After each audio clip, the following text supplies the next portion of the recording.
Hi guys, कैसे हैं आप लोग। देखिए, आज हमारा नया चैप्टर एनसीईआरटी एग्जाम्पलर सीरीज़ का शुरू होने जा रहा है और biotechnology principle and process. Biotech का बहुत बड़ा एप्लीकेशन है। आजकल जितनी भी वैक्सीन्स हैं और जितनी भी थेराप्यूटिक ड्रग्स हैं वो सब बायोटेक्नोलॉजी की ही मदद से बनते हैं और इसका काफ़ी स्कोप है इस ब्रांच का, याद रखिएगा। तो बायोटेक से अगर आप अपना फ्यूचर बनाना चाहते हैं ग्रेजुएशन मास्टर में, तो वो ग्रेजुएशन मास्टर जो भी और रिसर्च फील्ड में बहुत अच्छा फील्ड है। और एनसीईआरटी एग्जाम्पलर सीरीज़ हम शुरू कर रहे हैं और इसमें एक ख़ास बात मैं आपको बता दूं कि जितने भी क्वेश्चंस नीट में जो बन रहे हैं वो एनसीईआरटी एग्जाम्पलर के ही कंसेप्ट पे हैं। उसके अजर्शन, रीजन और जो भी ऑब्जेक्टिव क्वेश्चंस हैं, तो अलग से आप एनसीईआरटी एग्जाम्पलर सीरीज़ खरीदिए। जो भी आप हेल्प बुक ले रहे हैं उसके साथ भी आती है और एनसीईआरटी जब लेने जाते हैं तो उसके साथ भी एग्जाम्पलर मिलती है।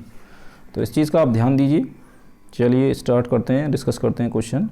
थोड़ा नॉलेज भी ज़रूरी है। तो राइजिंग ऑफ डफ इज़ ड्यू टू, देखा होगा जो मैदा होती है या आटा, उससे गूंदा जाता है, ठीक है। आटे को गूंद लेते हैं बहुत सारा, देखा होगा पानी डाल के आटे को, और अगर उसके अंदर ईस्ट पाउडर हम डाल दें तो एकदम रात को अगर रख दीजिए तो सुबह क्या होगा, काफ़ी उसका जो डफ होगा, जो आटा बन चुका है उसका एक मिक्सचर वाटर और फ्लोर का, तो वो क्या होगा, एकदम उसका अमाउंट बढ़ जाएगा। तो ये किस वजह से हुआ पूछा जा रहा है। What was the reason behind this. Multiplication of east के मल्टीप्लिकेशन की वजह से, ईस्ट तो आपने डाल ही दिया है, या प्रोडक्शन ऑफ CO2, तो याद रखना CO2 प्रोडक्शन की वजह से होता है।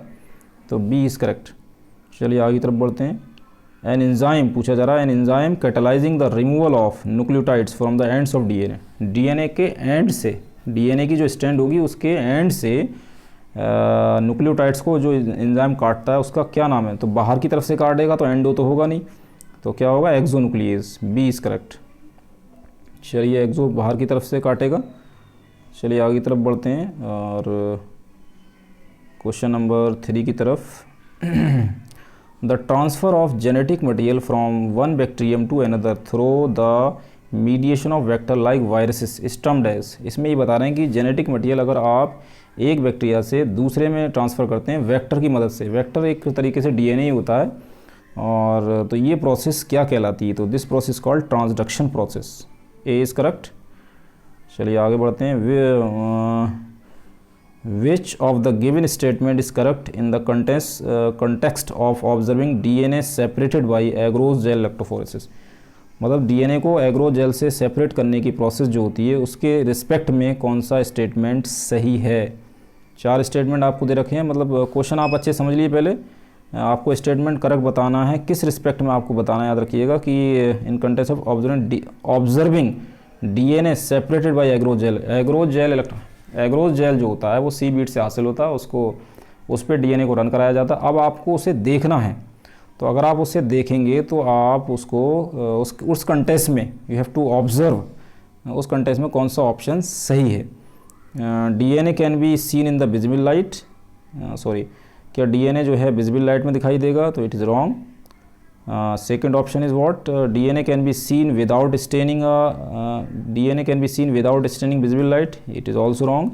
Ethidium bromide stain DNA can be seen in visible light. तो देखिए आपने ये डाई तो सही लिए, लेकिन जो रीजन है, स्पेक्ट्रम, वो गलत है। डीएनए कभी भी विजिबल लाइट में नहीं दिखता है। तो जो मोस्ट अप्रोप्रिएट आंसर है वो है डी। तो याद रखिएगा डी इसका करेक्ट है, डी, क्योंकि इथिडियम ब्रोमाइड आप लेंगे उससे स्टेनिंग करी जाएगी इस डाई से। ये ब्लू कलर की डाई होती है, सॉरी ऑरेंज डाई होती है, और इससे स्टेन, उसके बाद आपको यूवी लाइट डालनी पड़ेगी। यूवी लाइट से एक्सपोज करेंगे तो आपको डीएनए के ऑरेंज बैंड दिखाई देंगे, याद रखिएगा, ठीक है। तो इट इज़ वेरी, बहुत ही बेस्ट क्वेश्चन है इसका, याद रखिएगा। और ये नीट में आने के चांसेस रहेंगे 2020 में जो अभी होने वाला है। चलिए 2020 का हो या आगे 4, तो सब में इम्पोर्टेंट है। चलिए क्वेश्चन नंबर 5, रिस्ट्रिक्शन इन, तो ऊपर वाले का क्या है, D. Restriction enzyme refers to, restriction enzyme में रिस्ट्रिक्शन क्या है। Cleaving of phosphodiester bond in DNA by the enzyme, wrong. Cutting of DNA at specific position, it is also wrong. Prevention of multiplication of bacteriophage in bacteria, मतलब bacteriophage the virus that infect bacteria, उसका bacteria में ज़्यादा multiplication ना हो तो उसको वो रोकता है। That is restriction enzyme, restrict that prevent the multiplication of bacteria phase in the bacteria. Bacteria के अंदर जो वायरस सेंटर हुआ है वो ज़्यादा मल्टीप्लाई ना हो, तो उसको ये रिस्ट्रिक्शन वर्ड जो है एंजाइम में, रिस्ट्रिक्शन का मतलब ये है। C is correct. Question number 6, which of the following is not required in the preparation of recombinant DNA molecule. अगर आप रिकॉम्बिनेंट डीएनए मॉलिक्यूल करना चाहते हैं, मतलब रिकॉम्बिनेंट डीएनए बनाना चाहते हैं, आरडीएनए टेक्नोलॉजी, तो उसमें आप क्या नहीं लेंगे, रिस्ट्रिक्शन एंडोन्यूक्लियेज लेंगे। आप क्या नहीं लेंगे पूछा जा रहा, डीएनए लाइगेज भी लिया जाएगा, डीएनए फ्रेगमेंट लिया जाएगा, तो क्या नहीं लिया जाएगा, तो याद रखिएगा ई कोलाई को नहीं लेते हम, है ना, डी इज़ करेक्ट। चलिए आगे तरफ बढ़ते हैं। In agarose gel electrophoresis DNA molecule are separated on the basis of their, किस बेसिस पे सेपरेशन होता है, on the basis of size only, B is correct. Size के बेसिस पे डीएनए जो हैवियर बैंड होंगे वो जल्दी सेपरेट हो जाएंगे, और जो लाइटर होंगे वो take a lot of time, क्योंकि हैवियर जल्दी सेपरेट हो जाता है, जल्दी वो कम डिस्टेंस में मिलेगा और लाइटर आपको ज़्यादा आगे मिलेगा, इसका ध्यान रहे।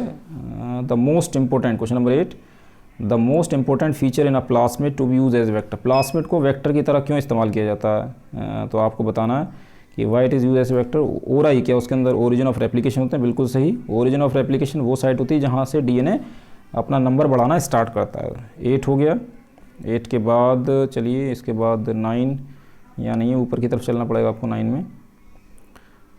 विच 9 while isolating DNA molecule from bacteria, bacteria से आप डीएनए निकाल रहे हैं, which of the following enzymes are is not use, कौन सा एंजाइम इस्तेमाल नहीं होगा, तो याद रखिएगा लाइसोजाइम का यूज़ करते हैं, राइबोन्यूक्लियस का यूज़ करते हैं, प्रोटीज, डीऑक्सी याद रखिएगा डीऑक्सी राइबोन्यूक्लियस का इस्तेमाल नहीं करेंगे क्योंकि वो डीएनए को डाइजेस्ट कर लेगा, सी इज़ करेक्ट। सी याद रखिएगा, मतलब सी जो है वो जब डीएनए बैक्टीरिया से निकाल रहे होंगे तो आप ये वाला एंजाइम नहीं लेंगे, क्योंकि ये लाइसोजाइम को डाइजेस्ट कर लेगा, लाइसोजाइम राइबोन्यूक्लियस आरएनए को करेगा, प्रोटीज प्रोटीन को करेगा, तो सब एक दूसरे को कर लेंगे, लेकिन डीऑक्सी राइबोन्यूक्लियस नहीं डालेंगे आप, क्योंकि आपको इस डीएनए को सेपरेट करना है ना, वरना ये डीएनए को डाइजेस्ट कर लेगा, सी इज़ करेक्ट। चलिए क्वेश्चन नंबर 10 बहुत अच्छा क्वेश्चन है, पीसीआर पे बहुत सारे क्वेश्चन आते हैं, पीसीआर बहुत इंपॉर्टेंट टॉपिक है नीट के लिए। Which of the following has popularize the PCR, polymerase chain reaction को पॉपुलराइज होने का सबसे बड़ा रीज़न क्या है। आजकल कोरोना वायरस का जो ग्राफ बहुत तेज़ी से बढ़ रहा है, तो पीसीआर एक ऐसी टेक्निक है, इससे हम पता कर सकते हैं कि कौन कोविड किसको कोरोना वायरस है या नहीं है, क्योंकि बहुत तेज़ी से मल्टीपल कॉपीज़ बनाता है फॉरेन जीन की, और जो भी बाहर से पैथोजन एंटर हुआ है तो वो बहुत जल्दी मल्टीप्लाई होगा। चलिए पीसीआर तो इम्पोर्टेंट टेक्निक है और ये काफ़ी महंगी मशीन है, और कैरी म्यूलिस साइंटिस्ट जो थे उनकी बहुत बड़ा इंपॉर्टेंट रोल है, जिन्होंने बायोटेक के लिए और मतलब आरडीएनए में बहुत इंपॉर्टेंट रोल अदा, क्योंकि इसमें नंबर ऑफ़ कॉपीज़ बढ़ जाती हैं। आपको कोई वैक्सीन बनानी है, कुछ भी, आप डीएनए को मल्टीप्लाई कर सकते हैं। मेन काम पीसीआर का क्या है, you have to make multiple copies, billions of copies. चलिए क्वेश्चन नंबर 10 में देखते हैं क्या है। ईजी क्या पीसीआर का सबसे बड़ा पॉपुलर क्यों हुआ, easy availability of DNA template, ज़रूरी नहीं है ये ऐसा हो, ऐसा नहीं, अवेलेबिलिटी ऑफ सिंथेटिक प्राइमर, इस वजह से पीसीआर पॉपुलराइज हुआ नहीं कि आसानी से प्राइमर मिल जाते हैं। अवेलेबिलिटी ऑफ चीप डीऑक्सीराइबोन्यूक्लियोटाइड, ये भी नहीं। Availability of thermostable DNA polymerase, इस वजह से याद रखिएगा D is the most appropriate, thermostable DNA polymerase की वजह से ज़्यादा पीसीआर को पॉपुलराइजेशन मिला। चलिए आगे तरफ बढ़ते हैं, देखते हैं क्या है। Question number 11, an antibiotic resistance gene, an antibiotic resistance gene in a vector usually help in the selection of, जो एंटीबायोटिक रेजिस्टेंस जीन होता है किसी भी वेक्टर में, वो किस चीज़ के सिलेक्शन में मदद करता है, आपको बताना है। तो याद रखिए क्या कॉम्पिटेंट सेल्स के लिए मदद करता है, रॉन्ग। ट्रांसफॉर्म्ड सेल, जो सेल्स अपने आप को चेंज, जो ट्रांसफॉर्मेशन के अंदर जा रहे हैं, जो ट्रांसफॉर्म्ड सेल्स हैं, उनके सिलेक्शन का पता करता है। तो B is correct, Bombay, C B में कन्फ्यूजन होता है, बी इसका ट्रांसफॉर्म्ड सेल। आगे तरफ बढ़ते हैं, significance of heat shock method in bacterial transformation is to, heat shock method क्या होता है, आप इसमें जैसे मान लीजिए आपने कोई ऑर्गेनिज्म है, उसे आपने बर्फ़ बहुत ही कूल टेम्परेचर पे रखा, और जब उसे कूल टेम्परेचर पे रखेंगे तो क्या होगा, उसकी सेल की साइटोप्लाज्म, सेल के जो पोर्स होते हैं वो ओपन हो जाएगा, और डीएनए आसानी से जो है हीट शॉक मेथड, एकदम आपने ठंडे पे रखा, एकदम आपने उसे टेम्परेचर लो करा, फिर एकदम हटा लिया उसे, फिर उसे कर, ठीक है, तो हीट शॉक मेथड कहलाता है। हाई टेम्परेचर से लो टेम्परेचर देने से पोर्स खुल जाते हैं, डीएनए आसानी से अंदर चला जाता है। तो heat shock method in bacterial transformation is to facilitate, वो क्या चीज़ की फैसिलिटी देता है, तो याद रखिएगा uptake of DNA through transient pore in the bacterial cell wall, bacterial cell wall में जो पोर्स होते हैं आसानी से घुसने के लिए, वो आसानी से एंटर कर जाएगा हीट शॉक मेथड के जरिए, तो ये ऐसे आसानी रहती है इस मेथड से, ठीक है। चलिए सी इज़ करेक्ट।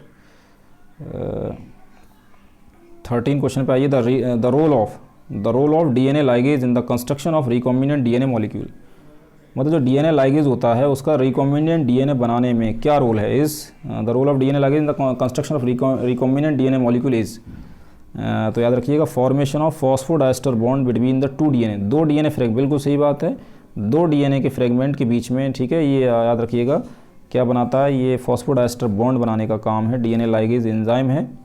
तो 13 का A is correct, A is the most appropriate. चलिए आगे बढ़ते हैं। विच ऑफ द फॉलोइंग, बहुत अच्छा क्वेश्चन है ये, which of the following bacteria is not a source of restriction endonuclease, restriction endonuclease का सोर्स कौन सा नहीं है? तो याद रखिए E coli, Entamoeba coli, E coli मतलब एस्चर्चिया कोलाई है, हीमोफाइलस इन्फ्लुएंजा भी है, बेसिलस माइलोलिकोफेशियंस भी है, ये नहीं है, तो C is correct, C is not a source of restriction endonuclease.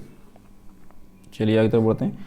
Which of the following step are catalyse by, question पूछा जा रहा है आपसे कि which of the following step are catalyse by Taq polymerase, PCR reaction में Taq polymerase कौन से steps को कैटलाइज करता है, ये आपको बताना है। तो याद रखिएगा ये आपका क्या वो डीनेचुरेशन कराता है, बिल्कुल गलत, उसमें ज़रूरत नहीं पड़ती।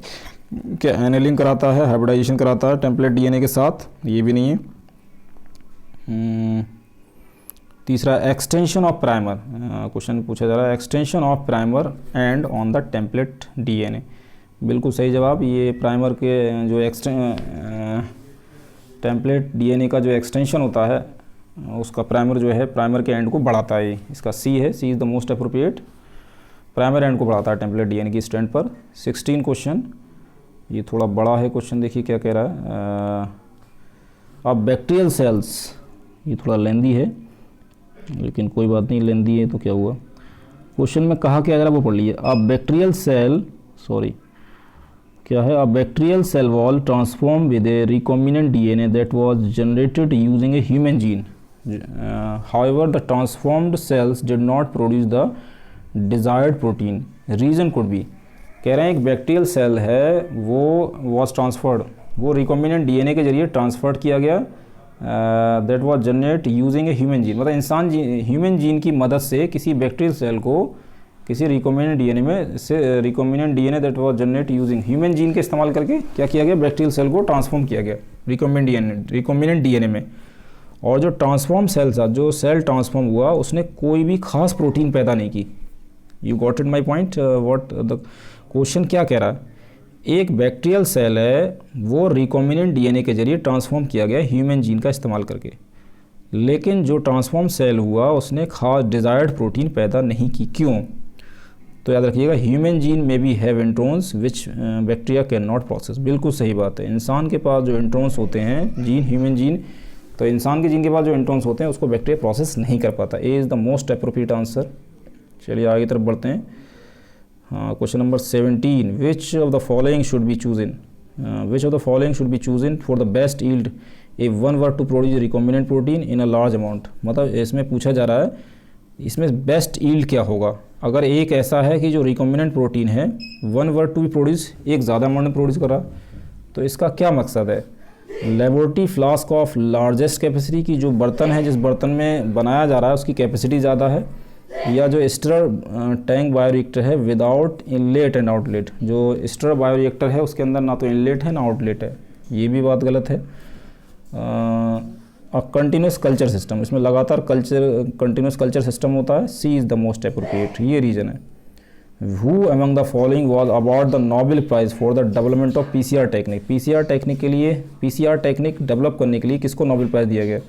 तो याद रखिए कैरी म्यूलिस को इस चीज़ पे नोबेल प्राइज़ मिला, याद रखिएगा, he is very genius scientist. तो कैरी म्यूलिस ने एक बहुत ही बड़ा इन्वेंशन किया और एक अलग ही मतलब एक एवोल्यूशनरी टॉपिक, एक टेक्निक डेवलप करके बिलियन कॉपी कम वक्त में मिल जाती हैं, एक लेमैन भी पीसीआर को चला सकता है, ये बहुत याद रखिएगा।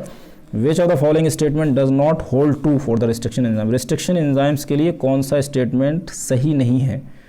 तो it recognize a palindromic nucleotide sequence, wrong. It is endonuclease, ये भी नहीं है। It is isolated from viruses, क्या इसे वायरसेस से निकाला जाता है? बिल्कुल सही, it is obtain from viruses, इसे वायरसेस से निकाला जाता है। तो it is all about the NCERT exemplar series of biotechnology principle and process, और ये एनसीईआरटी एग्जाम्पलर सीरीज से अच्छे से लगाइए। नीट का जो कंसेप्चुअल क्वेश्चन बनते हैं वो एग्जाम्पलर से ही बनते हैं। Keep watching, sharing and subscribe my channel. Any query that ask in the comment box. मिलते हैं नेक्स्ट वीडियो में।